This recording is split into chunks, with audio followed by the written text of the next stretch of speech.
थोड़ा मुस्कुरा दिया करो तुम लोग। साहिब बंदगी। सदगुरु कबीर साहिब से किसी भक्त ने प्रश्न पूछा है कि हे कबीर देव, संसार में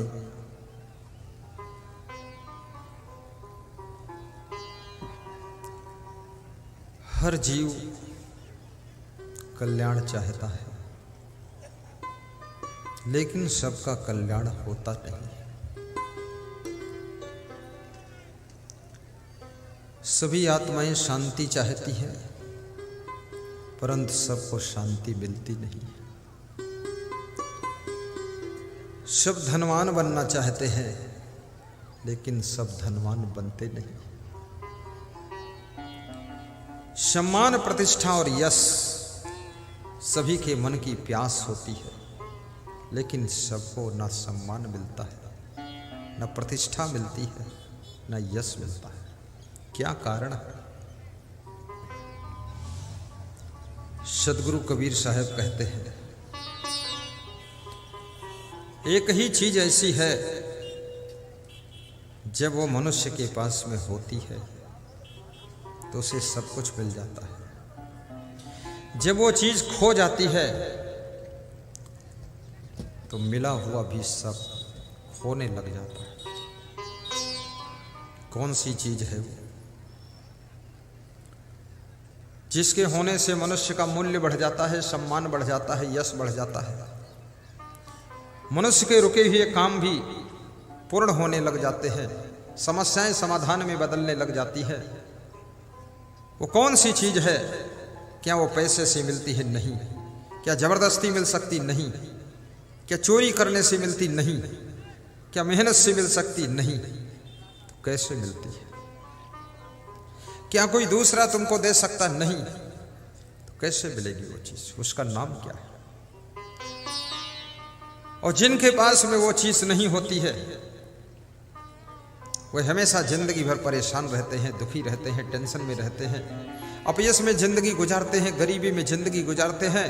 और वो चीज मिलती है तो जब पैसे से नहीं मिलती तो क्या फ्री मिलती है? हाँ, वो फ्री मिलती है और सबको मिलती है और कम नहीं पड़ती है। जो जितना लेना चाहे उतना ले सकता है और अपनी जिंदगी को जितना सुखी और धनवान महान बनाना चाहे बना सकता है। वो चीज सबको मिलती है और फ्री में मिलती है। लेकिन जो ढीले ढाले बैठेंगे उनको फ्री में भी नहीं मिलेगी। थोड़ा टाइट बैठो, ताली भी बजाओ, खुश होकर बैठो। क्या है उस चीज का नाम?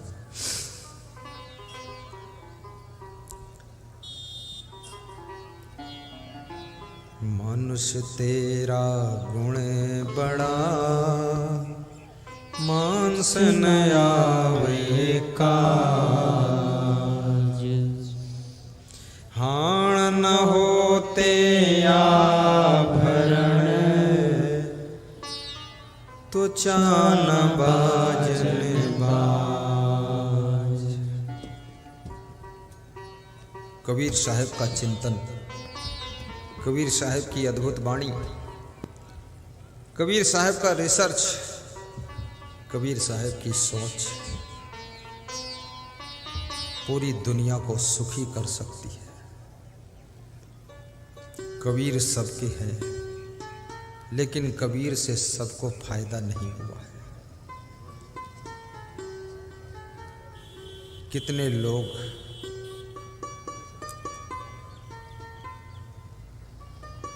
ऐसे ऐसे पंथ से जुड़ गए हैं कि कबीर का सत्संग सुन नहीं सकते,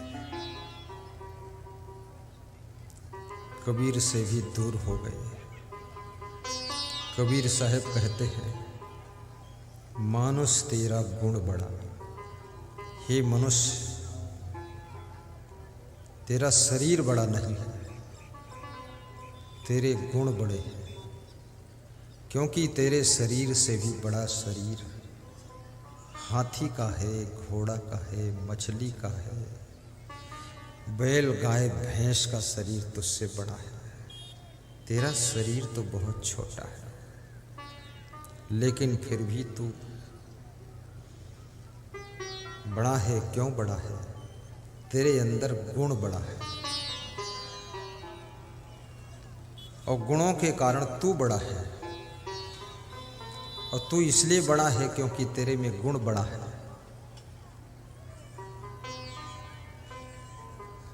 और गुण,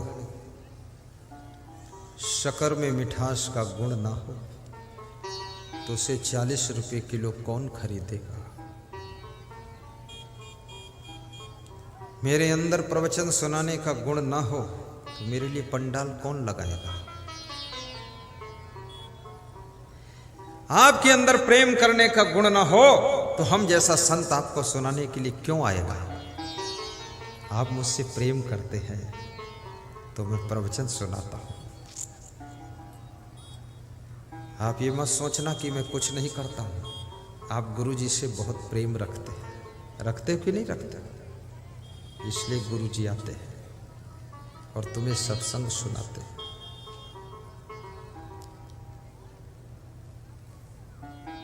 प्रेम से बड़ा कोई चुंबक नहीं है, प्रेम से बड़ी कोई शक्ति नहीं है, और प्रेम से बड़ा कोई सुख देने वाला नहीं है। जिसके अंदर प्रेम का गुण है पूरी दुनिया उसके बस में हो जाती है, और जिसमें प्रेम नहीं है दुनिया उसके बस से बाहर हो जाती है। इसलिए याद रखना, प्रेम की ताकत को पहचानिए। प्रेम की शक्ति से ही राम ने रीछ भालू वानरों को अपना बना लिया था, और रावण के पास प्रेम नहीं था, अपने सगे भाई विभीषण को भी दुश्मन बना लिया था। इसलिए प्रेम पैदा करो। कितने लोगों को देखा जाता है पति पत्नी भी एक दूसरे के दुश्मन बने हुए हैं। पत्नी सोचती है इनको जेल जरूर पहुंचाऊंगा, और पति सोचता है इनको रेल से ढकेल जरूर दूंगा।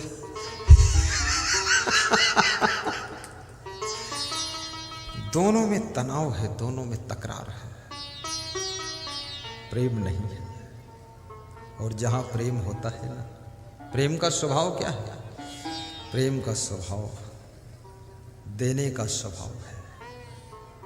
प्रेम दाता है, प्रेम सम्राट है, प्रेम राजा और महाराजा है।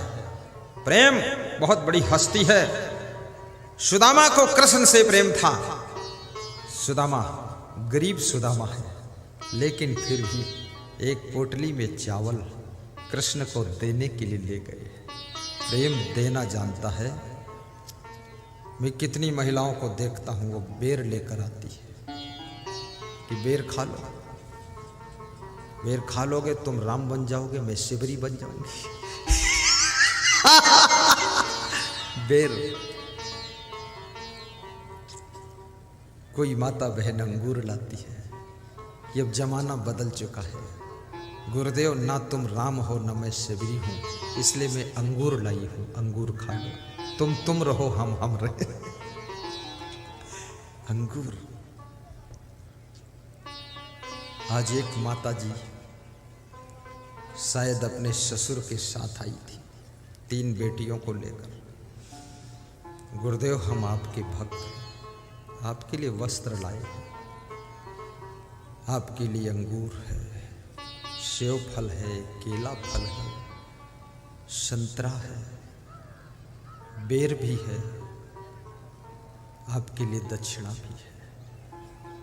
कुंभ मेला के लिए 2100 और आपके लिए गुरुदेव 1100 और 101 मेरी ओर से, और तीनों बेटियों की ओर से 101, और ससुर जी की ओर से 101, और पूर्णिमा को आपकी आरती किया था उसके 200-250 रुपये सब आपको अर्पित है। तो मैंने कहा 15 मीटर कपड़ा है? बोले 15.5 मीटर है। तुम 15 बताते हो, हम 15.5 लाए ताकि कम न पड़े, मेरा गुरुदेव आराम से पहन सके। ये बिहार में प्रेम बहुत है। और याद रखना, बिहार में जो संत एक बार आ गया लौट कर कम ही जाता है। महात्मा बुद्ध बिहार में आए थे, लौट कर नहीं गए। गया में गए तो वहीं रह गए, वहीं मर गए, वहीं मुक्त हो गए। क्योंकि बिहार का प्रेम ही ऐसा है। बात सामान की नहीं है, बात सम्मान की है। बात धन की नहीं है, बात प्रेम की है। और जहाँ प्रेम होता है वहाँ न धन की कमी रहती न सामान की कमी रहती है। महात्मा बुद्ध को अगर पसंद आया भारत देश के अंदर कोई प्रदेश, तो बिहार प्रदेश पसंद किया और यहीं तपस्या किया और यहीं गया में जा करके अपना शरीर छोड़ दिया और गया वालों को तीर्थ बना करके बिहार को दे दिया कि पूरे हिंदुस्तान के लोग गया में आकर के डुबकी लगाएंगे। बिहार को तीर्थ बना दिया। महान संत जहां निवास करता है वो स्थान भी तीर्थ हो जाता है। गंगोत्री से गंगा वही निकली है और गंगा सागर तक चली गई है, लेकिन उस गंगोत्री और गंगा सागर का किनारा, गंगा का किनारा हर जगह तीर्थ नहीं है जहां पर संत निवास करते हैं।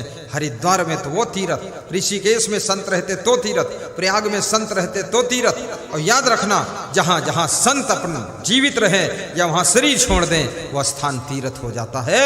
ये बिहार की धरती, ये अररिया जिला और ये गुरुड़हा, ये विष्णुपुर, ये सिमरनी आज तीर्थ का प्रभाव रख रही है, जहां हजारों लोग तर रहे हैं।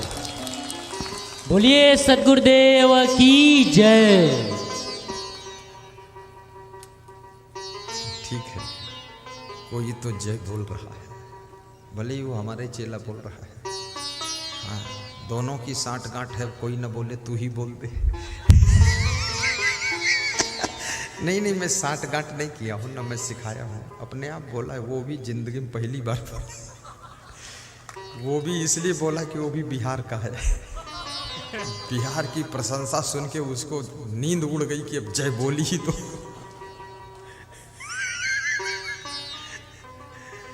साहिब बंदगी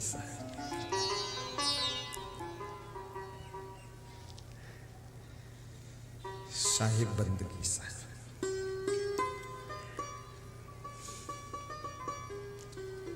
गुण के ग्राहक सहस्र नर, बिन गुण लहै न कोई। गुणवान गुरु बनो, गुणवान शिष्य बनो, गुणवान बेटी बनो, गुणवान पुत्र बनो, गुणवान पति बनो, गुणवान पत्नी बनो,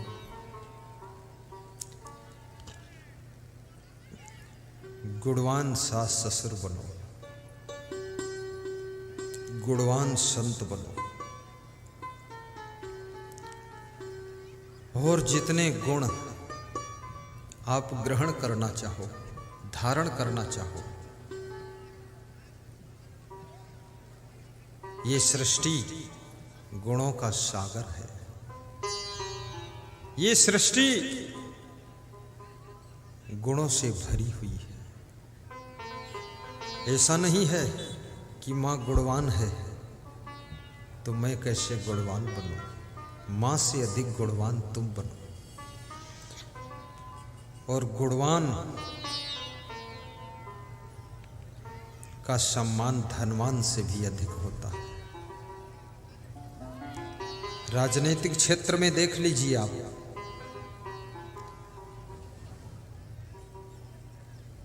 जिन जिन नेताओं के पास में बहुत गुण है उन्हें सफलता ज्यादा मिल रही है, और जिनमें दुर्गुण ज्यादा है वो फेल हो रहे हैं। जिनके पास धन कम है लेकिन गुण ज्यादा है, लोग उनको चाह रहे हैं। धनवान बनने के लिए बहुत कसरत करना पड़ता है। धनवान बनने के लिए रात दिन पसीना टपकाना पड़ता है। धनवान बनने के लिए सुबह शाम गणित बिठाना पड़ता है। धनवान बनने के लिए रात दिन एक करना पड़ता है। लेकिन गुणवान बनने के लिए मेहनत ज़्यादा नहीं, बहुत कम मेहनत।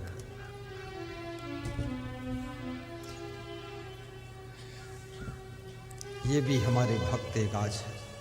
कल माला की कमी थी, आज माला ही माला है। क्या बात है। मेरे लिए भी माला आया तो मैं पुराना उतार दूं, नया पहन लूं। आज जब ताजी पूड़ी बन गई तो बासी खाने क्या क्या।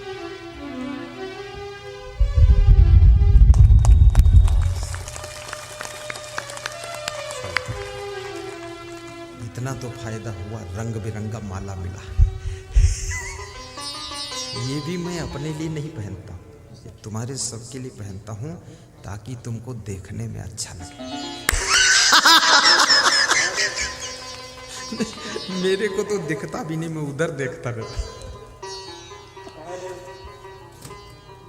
पर हर भक्त, हर श्रोता चाहता है कि मेरा गुरु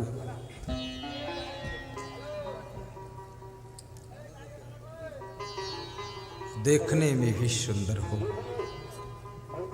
गुरु की वाणी भी सुंदर हो, गुरु का स्वभाव भी सुंदर हो। यहाँ कोई अनाउंस ना करे, इनका अनाउंस मना कराओ।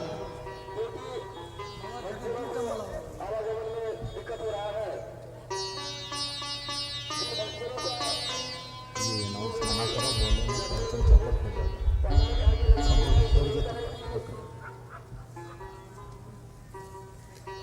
कोई बोल दो अनाउंस ना करे, जिसकी गाड़ी हटवाना हो चुपके से बता दे, हटा दे, नहीं प्रवचन बिगड़ जाएगा।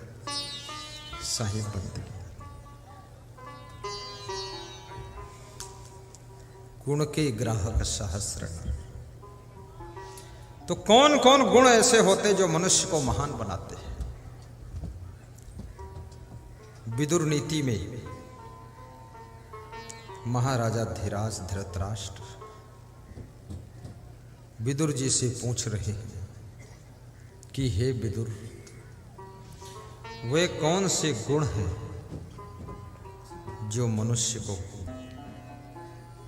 दीपक की तरह प्रकाशमान बना देते हैं? इस जगत के घोर अंधकार में वो दीपक की तरह चमकता रहता है। वे कौन से गुण हैं? सबको माला पहनाओ, संत लोग भी पहने रहे, जमीन में न लगे माला। पहनाओ, मुखिया आप भी पहनाओ माला। अच्छा, हाँ पहनाओ पहनाओ, संत लोग ठीक से पहन लो। आज सभी संत भी चमक गया है, मेरी बराबरी करके बैठा है। सोच रहा कि तुम ही थोड़े माला पहनते हो, हम भी पहने आज। नहीं नहीं, हमसे वो कुछ भी कंपटीशन नहीं करता है, मैं तो हंसाने के लिए बोल रहा हूँ उसको। थोड़ा जल्दी पहनो माला, तब तक पहनाओ फिर दक्षिणा बाद को दे देना। विजय माला पहनाओ, तब तक ये टाइम पास ना करो। सब संतों को पहनाओ। सभी संत का जब स्वागत होता है तो मुझे मेरा स्वागत पच जाता है। जब केवल मेरा स्वागत होता तो मुझे दुख होता है कि सब संतों का सम्मान ही मेरा सम्मान है, और सब संतों का आदर मेरा आदर है, और सब संतों के चरणों में दक्षिणा वो मेरी दक्षिणा है।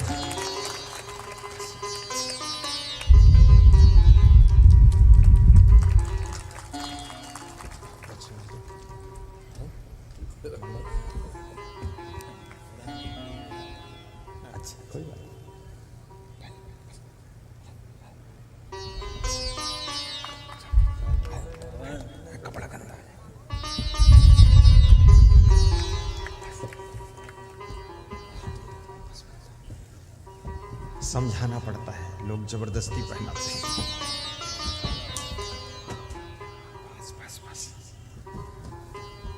साहिब के दरबार में कमी काहू की ना,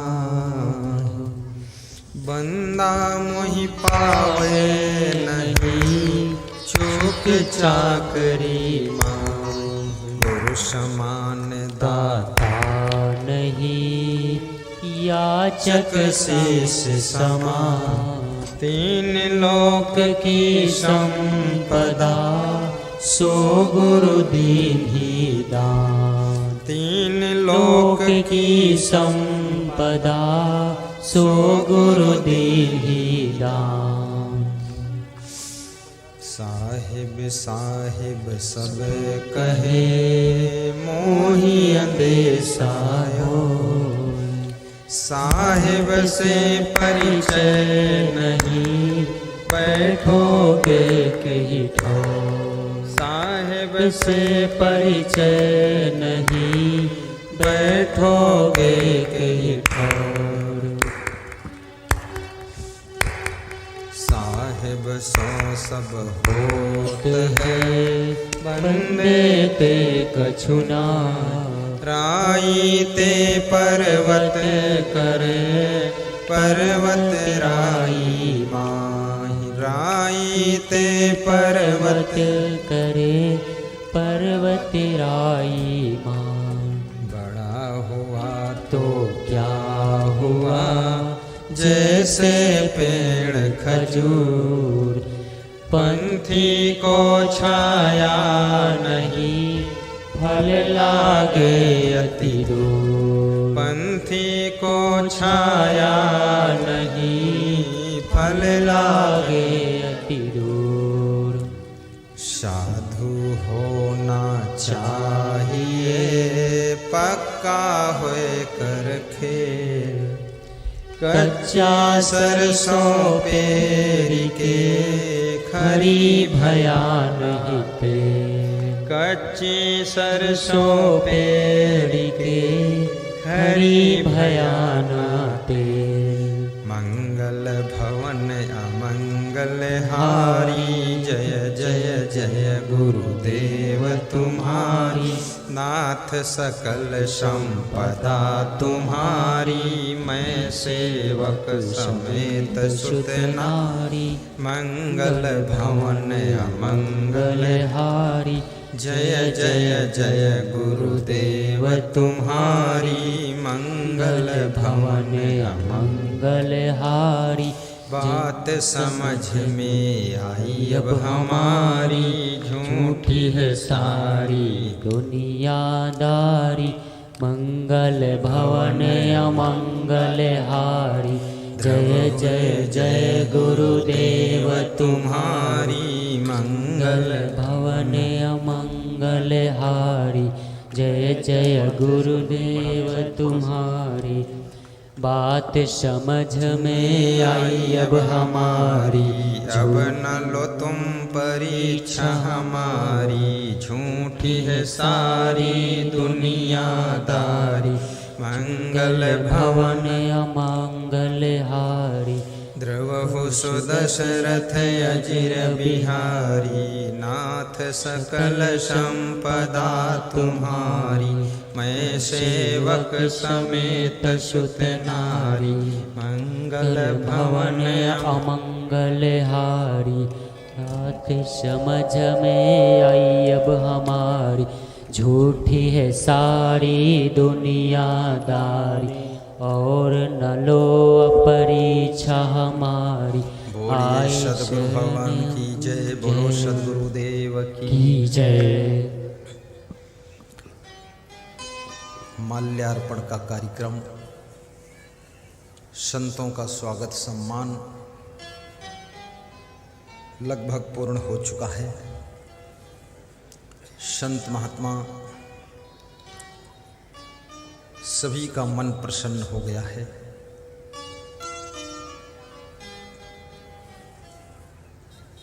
रंग बिरंगे माला पहनाने वाले भक्त श्री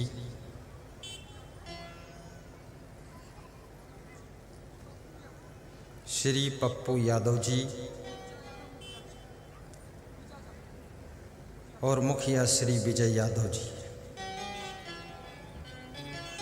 दोनों ने मिलकर के सभी संतों को माला पहनाया है। सभी प्रोग्रामों में कम से कम 50 माला लाना चाहिए। जो भी संत आते हैं उनको भी माला पहनाइए, उनका सम्मान कीजिए।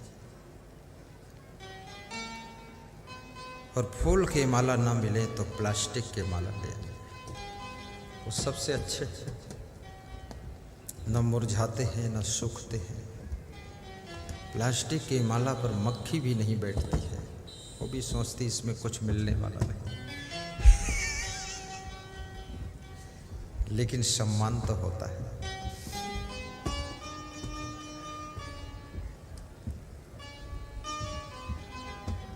शुभारंभ करूं।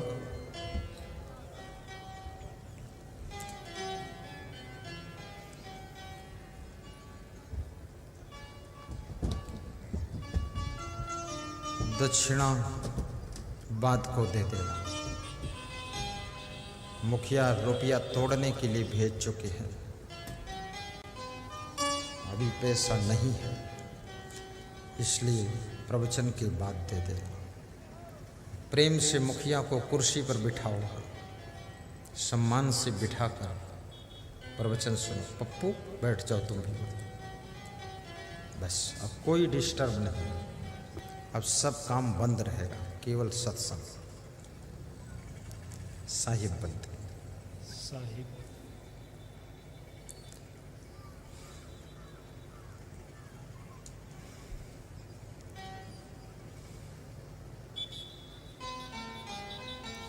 मनुष्य का जीवन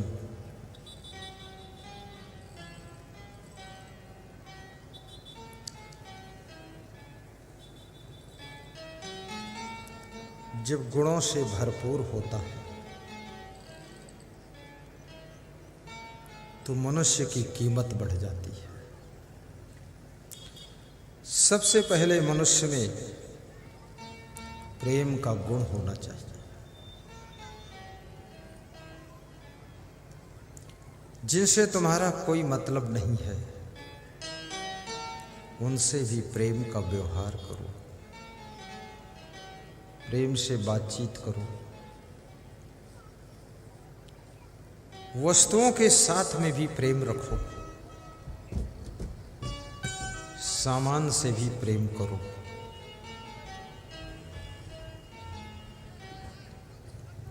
अपनी गाड़ी से भी प्रेम रखो, कपड़ों से भी प्रेम रखो, अपने घर से भी प्रेम रखो।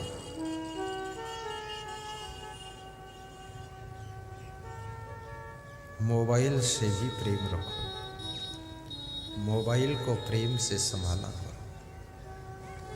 कितने लोगों का मोबाइल हर महीने में टूट जाता है, कितनों के घरों का सामान बहुत टूटता फूटता है, कितने लोगों की गाड़ी जिधर से देखो उधर से लड़ी लाई है, कूची काची है। कितने लोगों के कपड़े देखो, जिधर देखो उधर ही गंदगी लगी है, कहीं फटा है कहीं कटा है। प्रेम की कमी है। गाड़ी भी प्रेम से चलाइए, मोबाइल प्रेम से प्रयोग करिए।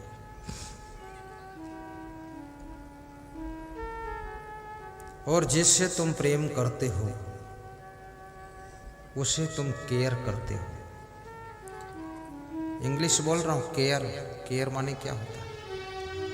केयर माने उसका तुम रख रखाव सही करते हो।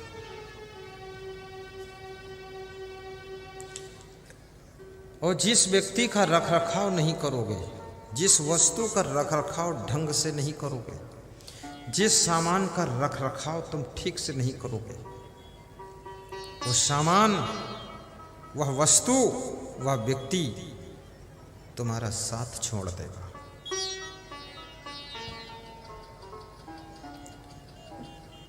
और जो लोग वस्तुओं को तोड़ते फोड़ते हैं, सामान को तोड़ते फोड़ते हैं,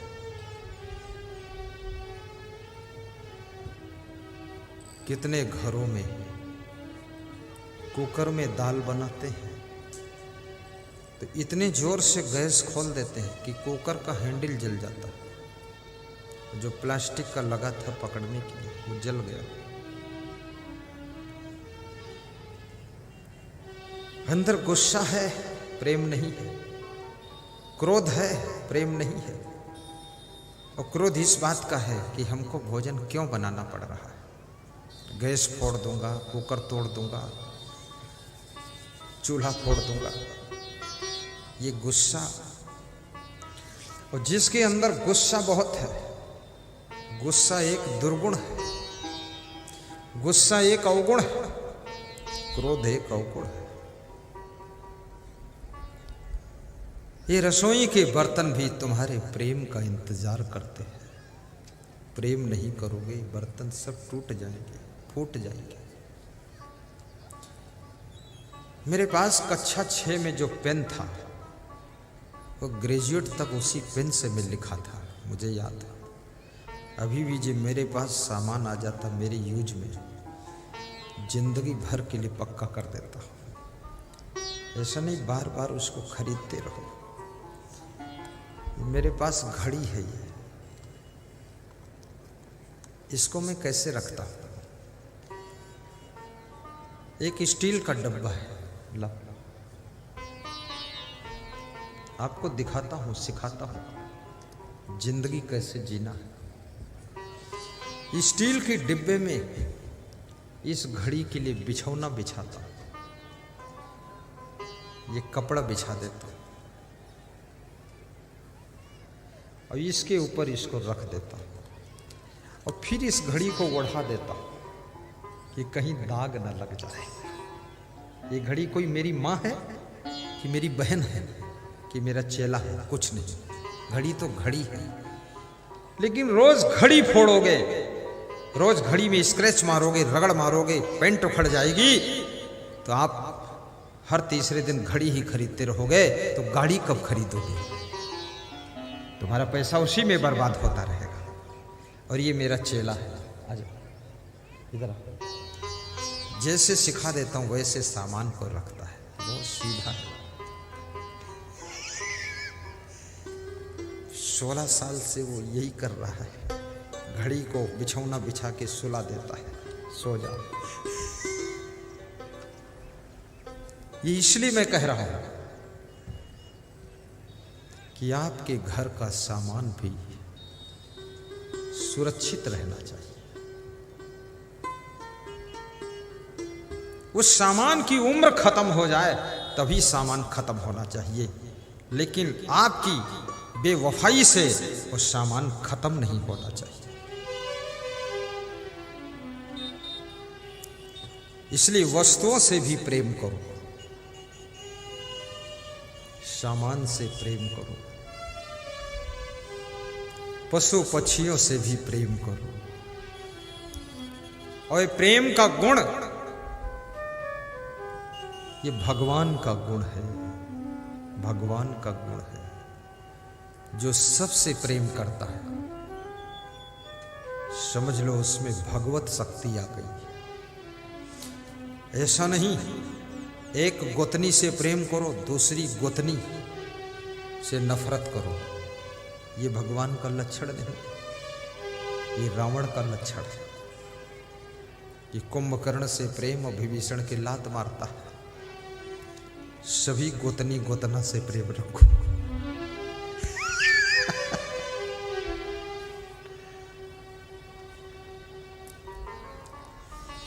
और विचारकों ने प्रेम को सागर कहा है। तुम कितना ही प्रेम बांटो, कितना ही प्रेम को लुटाओ, ये प्रेम कम नहीं होता है। और जो प्रेम से जिंदगी जीता है उसी को सुख मिलता है, उसी को शांति मिलती है। राम भगवान अपने धनुष बाण से भी बहुत प्रेम करते थे, शिव जी अपने डमरू से भी बहुत प्रेम रखते थे, और सीता जी अपने पति राम से बहुत प्रेम रखती थी। सीता जी को मैंने किसी दूसरे पुरुष के साथ में बहुत हंसते मुस्कुराते नहीं देखा, राम के साथ हंसती थी। अपने पति के साथ हंसो मुस्कुराओ, दूसरों पुरुषों के साथ थोड़ा कम सावधान, क्योंकि हो सकता कोई रावण आया हो तुम्हें उठा ना ले जाए। राम को भी सीता से बहुत प्रेम था। मनुष्य महलों में सुख नहीं पाता है, केवल सुविधा पाता है। डबल बेड पर भी सिंगल सुख नहीं है, गाड़ी लाड़ी बाड़ी साड़ी में भी सुख नहीं है।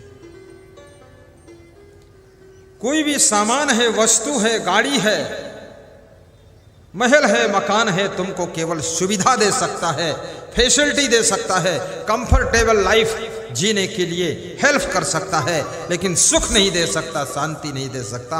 लेकिन जब आपके अंदर प्रेम उमड़ता है तो सब जगह तुमको सुख और शांति मिलने लग जाती है।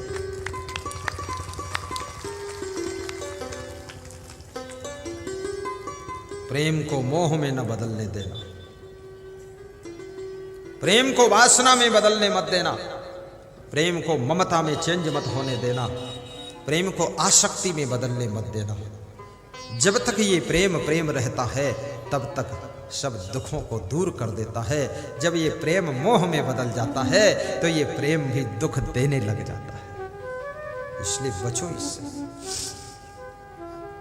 अपनी बेटी से भी खूब प्रेम रखो, और जितना ज्यादा तुम बेटी से प्रेम रखोगे ना, आपकी बेटी चरित्रवान बनेगी। अपने बेटों से भी प्रेम रखो। प्रेम का अर्थ ये भी नहीं कि उसको लल्लू बनाओ, लल्ली देवी बनाओ। प्रेम में आप उसे क्षमा भी करो, अच्छी अच्छी सीख भी दो, और प्रेम में अपने बेटा और बेटी को आशीर्वाद भी दो। अपनी बहू से भी खूब प्रेम रखो। सासू बहू ऐसे रहो जैसे दोनों सहेली रहती है। गुरु शिष्य ऐसे रहो जैसे दोनों दोस्त रहते हैं। मेरा गुरु है, 100 साल की उम्र है, और मैं तो उसके आधी उम्र का। मैं और मेरा गुरु दोनों दोस्त की तरह रहते हैं। हम गुरु के पास बैठते हैं तो मैं गुरु की ओर अपना हाथ बढ़ाता हूँ, तो गुरु मेरा अपना हाथ मेरी ओर बढ़ाता है, तो मैं गुरु का हाथ पकड़ लेता हूँ। फिर उसके हाथ की रेखा देखता हूँ। रेखा वखा देखना आता वाता कुछ नहीं, ऐसे देख लेता हूँ। मैं कहता हूँ गुरुदेव आपकी भाग्य रेखा बहुत प्रचंड है, तो मेरा गुरु खुश हो जाता, बोले और देख लो, कोई रेखा नहीं। गुरु को भी खुश करो, माँ बाप को खुश करो, सास ससुर को खुश करो, बेटे बहू को खुश रखो, अपने पुत्र पुत्री को भी प्रसन्न करो। उनके लिए सुविधा भी बनाओ, शिष्यों के लिए भी सुविधा बनाओ। और जो सबको खुश रखने की कोशिश करता है वो स्वयं कभी दुखी नहीं रहता है, वो खुशियों का सागर बन जाता है।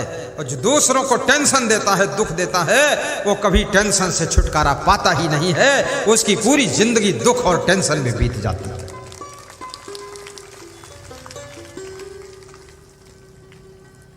हर व्यक्ति को, पुत्र और पुत्री को और बहुओं को भी, दामाद को एक बार सोचना चाहिए कि मेरे सास ससुर, मेरे माता पिता कहीं मेरी वजह से टेंशन में तो नहीं है। भाई को सोचना चाहिए कि मेरे भाई मेरी वजह से चिंता में तो नहीं रहते। शिष्य को सोचना चाहिए कि मेरी गलतियों के कारण या मेरी आदतों के कारण मेरा गुरु कहीं असमंजस में तो नहीं रहता। गुरु को भी विचार करना चाहिए कहीं मेरी चूक के कारण मेरे शिष्यों का भविष्य तो नहीं बिगड़ रहा है। याद रखना, आपके ऊपर दूसरी की जिंदगी की भी जिम्मेदारी है। उल्टा पलटा काम मत करो। बेटी की गलती माँ बाप को असमंजस में डाल देती है। माँ बाप की चूक बेटी और बेटे को भिखमंगा बना देती है। गुरु की गलती शिष्यों को उलझन में डाल देती है और शिष्यों की भूल गुरु को टेंशन में डाल देती है। दामाद की गलतियां सास ससुर को चिंता में जलाती रहती है। और भाई की गलत आदतें दूसरे भाई को दुख देती है। इसलिए मैं निवेदन करूंगा,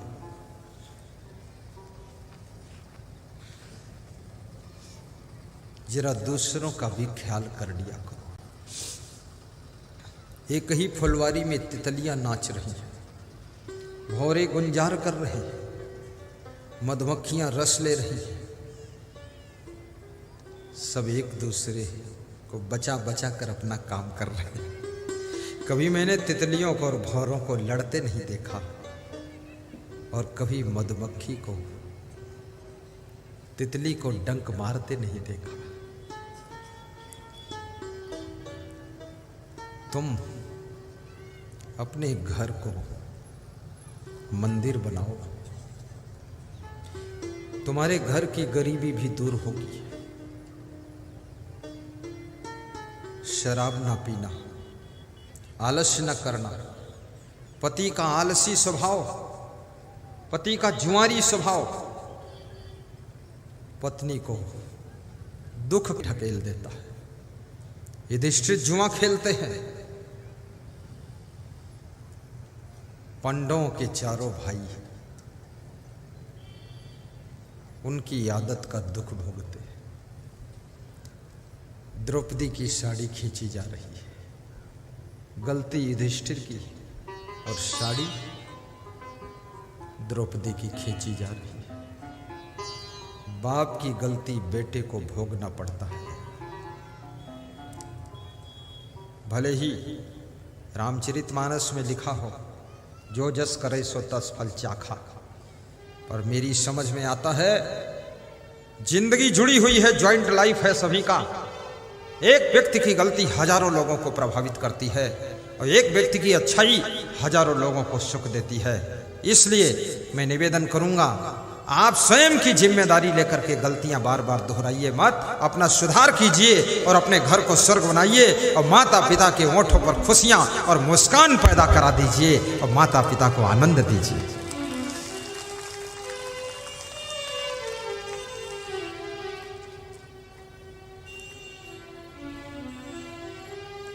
अच्छी शिक्षा प्राप्त करो,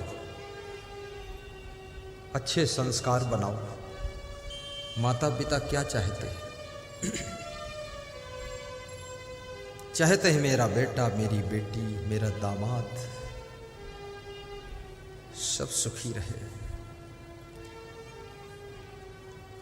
लोग शादी करते हैं बेटी की तो देखते हैं दामाद क्या कर रहा है। देखते हैं कि दामाद टीचर है, डॉक्टर है, दामाद पुलिस में है, फट से शादी कर देते हैं और समझते हैं 50,000 रुपये महीने कमाता है, कम से कम बेटी को रोटी धोती तो मिलेगी। और दामाद भी देखता है कि मेरी जो पत्नी बनने वाली वो क्या करती है, कितना पढ़ी लिखी। तो उसको पता चला कि वो टीचर है तो फट से शादी कर लेते हैं कि कम से कम मैं मूर्ख हूं तो पत्नी कमा के लाएगी, खाऊंगा तो। योग्य पत्नी बनो, सुयोग्य बहू बनो, विशेष योग्य सास ससुर बनो, महान योग्य गुरु बनो और सुयोग्य शिष्य बनो और अपनी योग्यता का प्रयोग करो। तुम्हारे अंदर जो योग्यता है उसका प्रयोग यदि तुम करना चाहते हो, नंबर 1 सहनशीलता रखो, नंबर 2 परिश्रम करो। आलसी व्यक्ति कितना ही योग्य हो लेकिन अपनी योग्यता का प्रयोग आलस्य के कारण नहीं कर पाता है। क्रोधी व्यक्ति कितना ही योग्य है लेकिन क्रोध के कारण सबसे लड़ झगड़ जाता है, अपनी योग्यता का प्रयोग नहीं कर पाता है। अपनी योग्यताओं का प्रयोग करने के लिए गम खाना जरूरी है, सहनशील होना जरूरी है, मेहनत करना जरूरी है। अगर मेहनत करने को तुमने ठान लिया है तो तुम्हारी योग्यताओं का प्रयोग होगा और जब योग्यता का प्रयोग होता है तब मनुष्य की जिंदगी में नया रिजल्ट आता है, नया रिजल्ट आता है। इसलिए कितने विद्वानों को देखो, विद्वान बहुत बड़े, उनसे पूछो कितनी पढ़ाई किया, बोले शास्त्री। तो मैंने कहा अकड़ते क्यों हो, बोले शास्त्री हूं इसलिए। मैंने कहा शास्त्री हो कि महारथी हो? दुनिया क्या चाहती है? कुछ नहीं चाहती। हमारे शास्त्री होने से दुनिया को क्या मिलेगा? तुम शास्त्र नहीं पढ़े हो, क्या इससे फर्क पड़ता है? दुनिया केवल गुरु का आशीर्वाद चाहती है, प्रेम चाहती है, कृपा चाहती है। तुम्हारी विद्वता किसी को नहीं चाहिए, लोगों को तुम्हारी शुद्धता और सरलता चाहिए। जो डॉक्टर सरल स्वभाव का होता है उसके हम मरीजों की भीड़ लग जाती है, और जो गुरु सरल स्वभाव का है, निर्मल स्वभाव का है, विनम्र स्वभाव का है, मृदु वाणी का है और सुंदर हंसमुख गुरु है, तो उसके पास भक्तों की भी भीड़ लग जाती है। लेकिन थोड़ा ऐठुआ है, छन्न फन्न करता है, तो भगत भी डर के भागता है कि है खतरनाक।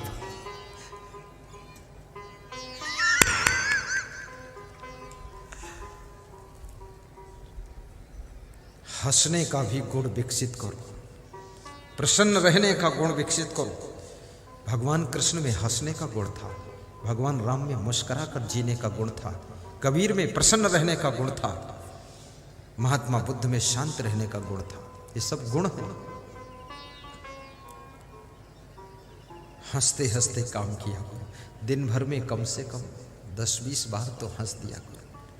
ऐसी बात कहो कि तुम्हारी माँ भी हंसे और तुम भी हंसो। ऐसी बात कहो पिताजी भी हंसे और तुम भी हंसो। मैं सबको हंसाता हूँ, हमारे जितने शिष्य हैं इनको ऐसा हंसाता हूँ धरती में लोट-पोट जाते हैं, और हंसाता हूँ तभी फंसाता हूँ इनको। सबको खुश कर देता हूँ सुबह सुबह। इनको तो केवल गुरु का प्रेम चाहिए, गुरु का आशीर्वाद चाहिए। गुरु के प्रेम में दीवाने होकर ही तो घर बार छोड़ करके मेरे साथ में ब्रह्मचर्य की साधना कर रहे हैं। हालांकि उस साधना से इनकी आत्मा का मोक्ष होगा, लेकिन वर्तमान में अगर देखा जाए तो गुरु के प्रेम में ही तो अपना घर बार छोड़ कर आए।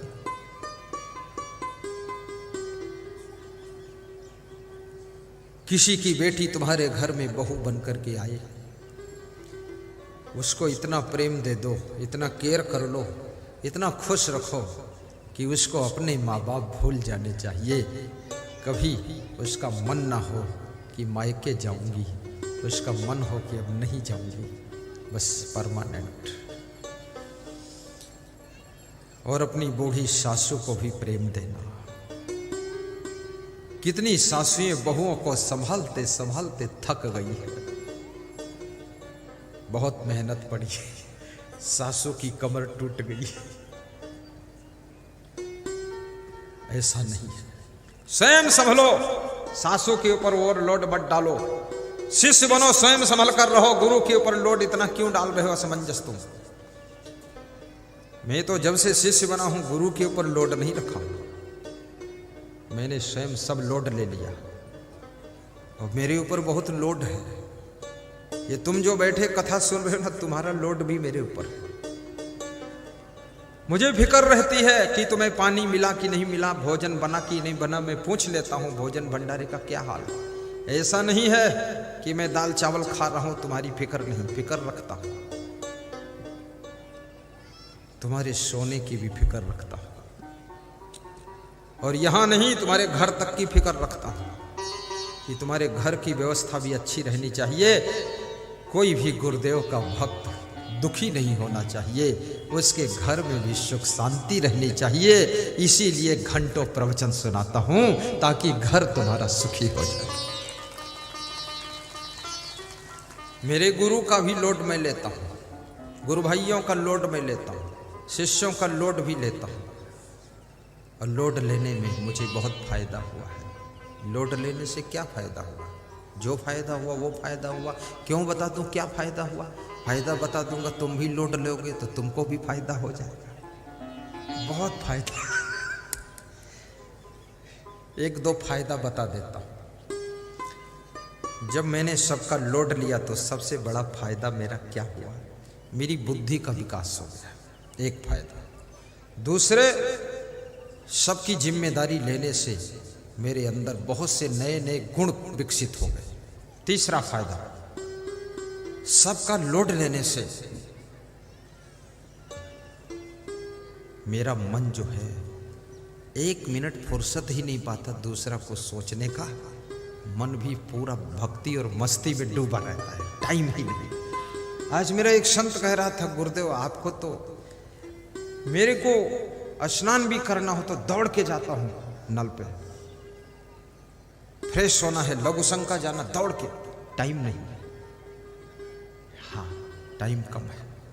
यहां गाड़ी से उतरता हूं दौड़ के, चलो, तो वहां कोई चरण छूने के लिए पकड़ लेता है, दौड़ रोक देता हूं, क्या करूं, नहीं गिर जाऊंगा मैं। अभी मैं गाड़ी से उतरा और दौड़ा इधर के लिए, तो एक आदमी पहले से खड़ा तो पांव पकड़ दिया तुरंत ब्रेक मार दिया। हमने कहा चलो अच्छा आशीर्वाद।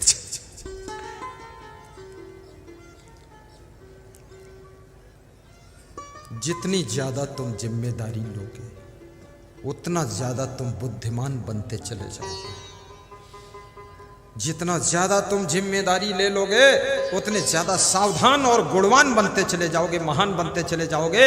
याद रखना, जिम्मेदारी विहीन व्यक्ति माटी का धोंधा हो जाता है और समस्त जिम्मेदारियों को अपने दिमाग पर जो ले लेता है वो महाबुद्धिमान हो जाता है और बहुत बड़ा विकास करता है और उसी का सम्मान होता है। आज तुम्हारे देश के प्रधानमंत्री जो हैं उनके ऊपर पूरे देश की जिम्मेदारी है कि नहीं? बहुत बड़ा लोड है।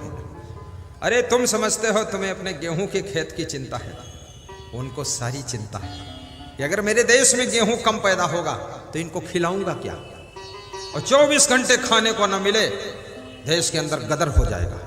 लोग घुस पड़ेंगे दिल्ली में, ऐसी की तैसी प्रधानमंत्री की, तोड़ दूंगा ईंटें तुम्हारी। क्या होगा? एक छोटे से परिवार को चलाने के लिए तुमको टेंशन हो जाती है, इतना बड़ा देश चलाने के लिए।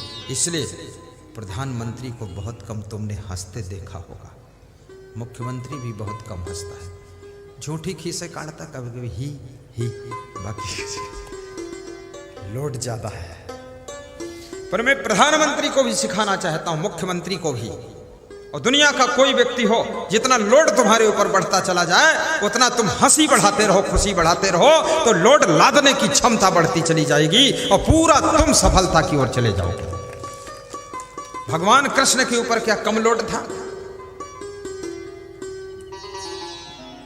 गोपी ग्वालों का लोड था। नंदगांव, बरसाना, मथुरा, वृंदावन सब लोड था। दुश्मनों का भी लोड था, कंस का लोड था, जरासंध का लोड था, फिर कौरव पांडवों की लड़ाई में भी लोड उन्हीं के ऊपर था, उसका मैनेजमेंट वही कर रहे थे। लेकिन कृष्ण भगवान जब एक बार हंसते थे सारा लोड हल्का हो जाता था और समस्या का समाधान निकल आता था। इसलिए याद रखना, हंसने का गुण अगर किसी को मिला है सृष्टि के अंदर तो केवल इंसान को मिला है, मनुष्य को मिला है, नर नारी को मिला है। न भैंस हंस सकती है, न चिड़िया हंस सकती है। तुमको हंसने की कला मिली है तो तुम हंसते नहीं हो, न जाने कहां कहां फंसते हो। इसलिए फंसना बंद करो, हंसना शुरू करो, तो जिंदगी में योग्यता बढ़ती चली जाएगी।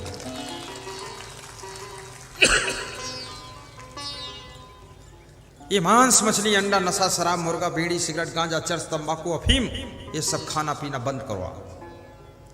जितना तुम व्यसन और बुराइयों से मुक्त रहोगे उतना ज्यादा तुम खुश रहोगे। ऐसी चीजों को कभी खाना पीना मत जिनको खाने पीने से आपका स्वास्थ्य बिगड़े, पैसा बिगड़े, समय बिगड़े, परिवार बिगड़े, व्यवस्था बिगड़े। ऐसी चीजों को एक झटके में त्याग कर देना। धन कमाना कठिन है, अगर धन कमा लिया तो उसे बचाना कठिन है, और धन बचा लिया तो उस बचे हुए धन को सही जगह खर्च करना कठिन है, और खर्च करना अगर सही आ गया तो वो धन तुमको धन्य कर देगा, तुमको धन्य कर देगा। धन तो रावण के पास भी था, लेकिन रावण न धन को बचा पाया, न सोने की लंका को बचा पाया, न खुद को बचा पाया। याद रखना, जब आदमी मूर्खता करता है, बुराइयों के चंगुल में फंस जाता है, उसका धन भी चला जाता है, सम्मान भी चला जाता है, और जिंदगी भी चली जाती है, और घर मकान भी चला जाता है। इसलिए बुराइयों का त्याग कीजिए, अच्छाइयों का श्रृंगार कीजिए, आपकी जिंदगी महान बनेगी। तो जोर से ताली बजाया करो तुम लोग।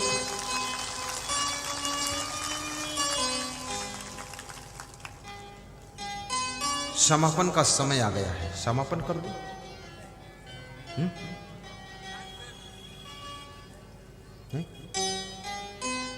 शतानंद बाबा बोल रहे नहीं नहीं नहीं,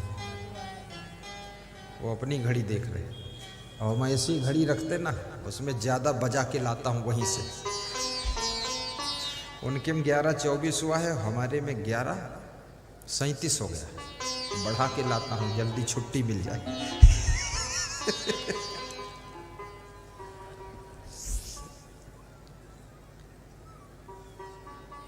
जिंदगी चाहिए बंदगी के लिए, जिंदगी चाहिए बंदगी के लिए, आत्मा में रखो जिंदगी के। गाड़ियां भी आत्मा में रखो, हजारों मोटरसाइकिलें के, सैकड़ों कारें और ट्रैक्टर दिखाई दे रहे।